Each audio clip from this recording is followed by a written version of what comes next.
ఓం శ్రీ కార్తీక దామోదరాయ నమ. కార్తీక పురాణం 30వ అధ్యాయం. ధర్మ సూక్ష్మ కథనము.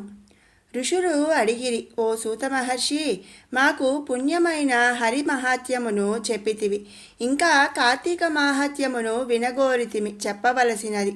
కలియుగమందు కలుషిత మానుషులై రోగాదులకు లోబడి యందు ఉండి సంసార సముద్రమందు మునిగి ఉన్న వారికి అనాయాసముగా పుణ్యము లభించడిది ఏది?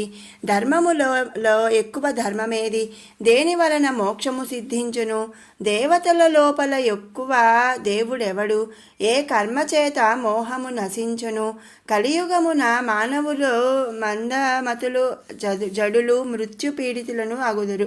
వారికి అనాయాసముగా మోక్షము దొరికెడి ఉపాయమును చెప్పుము, ఇంకా ఇతరమైన హరికథను చెప్పుము. సూతుడు పలికెను, మునీశ్వరులారా, మీరడిగిన ప్రశ్న చాలా బాగున్నది. మంగళకరమైన హరికీర్తన స్మృతికి వచ్చినది కాబట్టి సుఖకరమైన దానిని చెప్పెదను వినుడు. మీరు అల్పబుద్ధులైన జనులకు మోక్షపాయమును చెప్పమని కోరితిరి. ఈ ప్రశ్న లోకోపకారము కొరకు అయినదగుట చేత నాకు చాలా ఆనందదాయకమైనది. అనేక యాగములు చేసియు అనేక పుణ్యతీర్థములందు స్నానాధికమాచరించియు ఏ ఫలమును పొందెదరో ఆ ఫలము ఇలాంటి మంచి మాటల చేత లభ్యమగును. మునీశ్వరులారా, వినుడు. కార్తీక ఫలము వేదోక్తమైనది, అనగా కార్తీకమందు వేదోక్త ఫలమును పొందెదరని భావము. కార్తీక వ్రతము హరికి ఆనందకారణము. సర్వశాస్త్రములను సంపూర్ణముగా చెప్పుటకు నేను సమర్థుడను కాను, కాలము చాలదు. కాబట్టి శాస్త్రసారములలో సారమును చెప్పెదను వినుడు. శ్రీహరి కథను సంగ్రహముగా చెప్పెదను వినుడు. శ్రీహరి ఆసక్తులు ఘోరమైన నరకామందు పడక సంసార సముద్రము నుండి తరింతురు. కార్తీకమందు హరిని పూజించి స్నానము దానము ఆలయములందు రాత్రి దీపమును వెలిగించుటను చేయువారు అనేక పాపముల నుండి శీఘ్రముగా ముక్తులగుదురు. సూర్యుడు తులారాశి అందు ప్రవేశించినది మొదలు 30 దినములు ఒక కార్తీక వ్రతమును చేయవలెను. అట్లు చేయువాడు జీవన్ముక్తుడగును. సుమా, బ్రాహ్మణులు గాని క్షత్రియులు గాని వైశ్యులు గాని శూద్రులు గాని స్త్రీలు గాని కార్తీక వ్రతమును చేయని ఎడల తమ పూర్వులకు కూడా అంతతా మిశ్రమమును పేరుగల నరకమును, అంటే చీకట్లతో గ్రుడ్డిదగు నరకము పొందుదురు. సంశయము లేదు. కార్తీక మాసమున కావేరీ జలమందు స్నానము ఆచరించువారు దేవతల చేత కొనియాడబడి హరిలోకమును పొందుదురు. కార్తీక మాసమందు స్నానము చేసి హరిని పూజించు మానవుడు విగత పాపుడై వైకుంఠమును చేరును. మునీశ్వరులారా, కార్తీక వ్రతమును చేయని వారు 1000 జన్మములందు చండాలురై పుట్టుదురు. కార్తీక మాసము పుణ్యకరము, సమస్త మాసములందు శ్రేష్టము. కార్తీక వ్రతము హరి ప్రీతిదాయకము, సమస్త పాపహరము, దుష్టాత్ములకు అలభ్యము.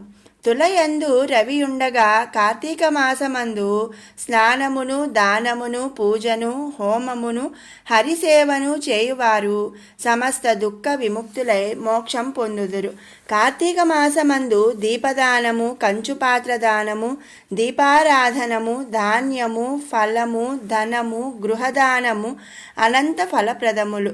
ధనికుడు గాని దరిద్రుడు గాని హరిప్రీతి కొరకు కార్తీక మాసమందు కథను విన్న ఎడల